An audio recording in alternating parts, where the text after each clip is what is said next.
जालना जिल्ह्यातून एक धक्कादायक बातमी समोर येते। भोकरदन तालुक्यात असणाऱ्या एका आदिवासी आश्रम वसतिगृहात राहणाऱ्या 8 वर्षाच्या मुलाने आपल्या 14 वर्षाच्या साथीदार मुलासह दुसऱ्या वर्गात शिकणाऱ्या 7 वर्षाच्या मुलाची हत्या केली आहे। या दोन अल्पवयीन मुलांनी हा कट इतक्या सफाईने रचला होता की पोलीसही चक्रावून गेलेत। पोलिसांनी विश्वासात घेऊन त्या दोनही अल्पवयीन मुलांकडून त्यांचा गुन्हा कबूल करून घेतलाय। दरम्यान अगदी किरकोळ कारणावरून ही हत्या करण्यात आल्याचं समोर आलंय। पण ते किरकोळ कारण काय होतं, या दोन अल्पवयीनांनी त्याची हत्या का केली आणि हे प्रकरण उघडकीस कसं आलं, चला तर मग जाणून घेऊयात आजच्या या व्हिडिओच्या माध्यमातून। नमस्कार, मी प्रथमेश धोटे आणि तुम्ही पाहता महाराष्ट्र भूमी। परतूर तालुक्याच्या पाडळी गावात सखू आणि अजय पवार नावाचं दाम्पत्य राहतं। मोलमजुरी आणि जत्रेत खेळणी विकून त्यांचा उदरनिर्वाह चालायचा। कधी कधी तर पोटा पाण्यासाठी त्यांची दूरपर्यंत भटकंती होत असायची। ज्या गावात जत्रा किंवा पालख्या थांबायच्या तिकडे ते दाम्पत्य खेळणी विकत होतं। पण त्यांच्या अशा भटकंतीमुळे त्यांच्या मुलांची खूप धावपळ व्हायची। परिणामी त्यांनी आपल्या मुलांना आश्रमशाळेत टाकण्याचा निर्णय घेतला। जालना जिल्ह्यातील भोकरदन शहराच्या बाहेर श्री गणपती आश्रमशाळा तसंच आदिवासी मुलांचं वसतिगृह आहे। आदिवासी विकास प्रकल्पांच्या अंतर्गत असलेल्या जनविकास शिक्षण संस्थेच्या माध्यमातून ही शाळा आणि वसतिगृह चालवण्यात येत असल्याची माहिती आहे। याच ठिकाणी सकू आणि अजय पवार यांच्या भावकीतली काही मुलं सुद्धा शिक्षण घेतात। त्यामुळे त्यांनी सुद्धा आपल्या 9 वर्षाची मुलगी गौरी आणि 7 वर्षाचा मुलगा बालवीर याला याच आश्रमशाळेत शिक्षणासाठी पाठवलं होतं। 10 जुलै रोजीच अजय पवार आणि आपले दोनही मुलं गौरी आणि बालवीरला वसतिगृहात सोडून आले आणि जालन्यात आलेल्या गजानन महाराजांच्या पालखी सोहळ्यात खेळणी विकत होते। दुसऱ्या बाजूने बालवीरचं दुसऱ्या वर्गात तर गौरीचं 4थ्या वर्गात शिक्षण सुरू झालं। दिवसभर शाळेत जायचं आणि संध्याकाळी वसतिगृहात जेवण करून झोपायचं हा त्यांचा नित्यनियमाचा दिनक्रम होता। या वसतिगृहात मुलांसाठी डबल बेडची व्यवस्था होती। त्यात वर एक मुलगा आणि खाली एक मुलगा झोपत होता। बालवीर सोबत त्याच्या खोलीत ऋषी नावाचा 3रीतला एक मुलगा होता। वसतिगृहात डबल बेड असल्याने बालवीरची व्यवस्था ही वरच्या बाजूने होती तर ऋषीची खालच्या बाजूने। आता जसं प्रत्येकासोबत लहान वयात झालंय तसंच त्याच्यासोबत सुद्धा झालं। म्हणजे काही दिवसांपासून दोघांमध्ये या एकमेकांना चिडवण्यावरून जबर वाद झाला होता। दरम्यान स्थानिकांनी दिलेल्या माहितीनुसार त्यांचं बोलणं सुद्धा बंद होतं।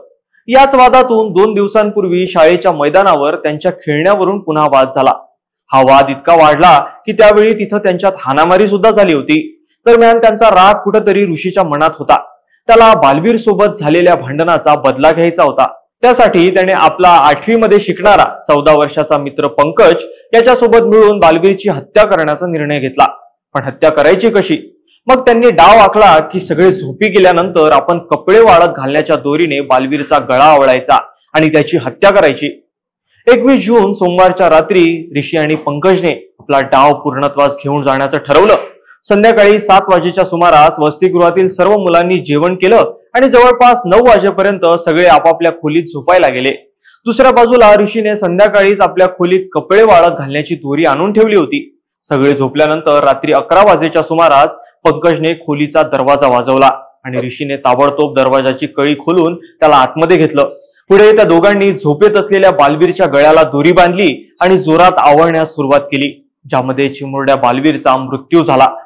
दुसऱ्या दिवशी सकाळी वसतिगृहातील सर्व मुलं उठली होती पण बालवीर उठला नव्हता। त्यामुळे वसतिगृहाच्या कर्मचाऱ्यांनी त्याला उठवण्याचा खूप प्रयत्न केला पण त्याची कोणतीही प्रतिक्रिया आली नाही। त्याच्या गळ्यावर दोरीचं व्रण दिसत असल्यामुळे कर्मचारी सुद्धा घाबरले होते। त्यांनी त्याचा श्वास तपासला तर तोही बंद होता।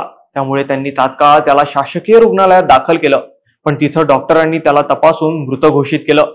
यानंतर वसतिगृह प्रशासनाने बालवीरच्या आई वडिलांना फोन करून बोलावून घेतलं।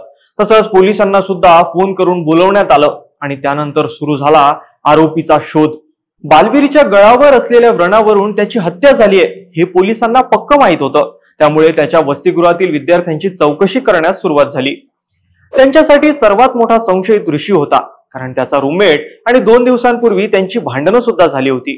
त्यामुळे पोलिसांनी त्याची चौकशी करण्यास सुरुवात केली पण त्यांना पोलिसी खाक्या दाखवता येणार नव्हत्या। त्यामुळे सर्वात अगोदर तर पोलिसांनी ऋषीचा विश्वास जिंकला, त्याच्यासोबत गोड गोड गप्पा गोष्टी केल्या, तसंच त्याला चॉकलेटही खाऊ घातलं आणि हळूहळू करून 2 तासात त्याच्याकडून गुन्ह्याची कबुली करून घेतली। तसंच हत्या करण्यासाठी वापरण्यात आलेल्या दोरी ही जप्त केली। ती दोरी त्यांनी वसतिगृहाच्या खिडकीतून खाली फेकून दिली होती। सध्या 8 वर्षाचा ऋषी आणि 14 वर्षाचा पंकज पोलिसांच्या ताब्यात आहे। त्यांना आज न्यायालयासमोर हजर करण्यात येणार आहे। पण यामुळे पुन्हा अल्पवयीन मुलांमध्ये वाढती गुन्हेगारी समोर आली आहे। काही महिन्यांपूर्वी कोल्हापुरात सुद्धा एका मदरसातील काही अल्पवयीन मुलांनी दुसऱ्या अल्पवयीन मुलाचा जीव घेतला होता। त्यामुळे वसतिगृहातील मुलांवर नजर ठेवण्याची गरज असल्याचं दिसतंय। तर बालविरीच्याच प्रकरणात पाहिलं तर दिव्य मराठी या वृत्तपत्राने दिलेल्या माहितीनुसार संबंधित वसतिगृहात सीसीटीव्ही कॅमेरे नाहीत।